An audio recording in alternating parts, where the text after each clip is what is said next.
மருத்துவத்தில் மட்டும் அவர் தேர்ச்சி பெற்றவர் என மக்கள் நினைத்துக் கொண்டிருந்த நேரத்தில் தற்காப்பு கலையின் அடிப்படையான களரியில்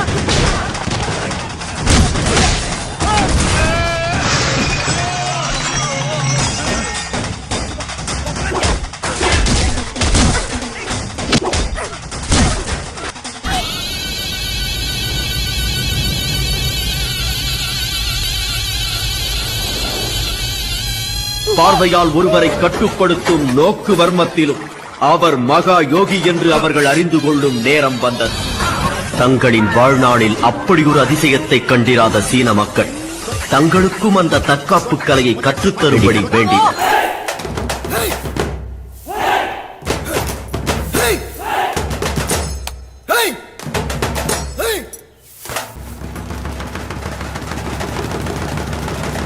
தற்காப்பு கலைகள் மட்டுமின்றி அட்டமா சித்திகளுள் ஒன்றான பஞ்சபூதங்களையும் கட்டுப்படுத்தும் பசித்துவ கலையையும் பயின்றவன்.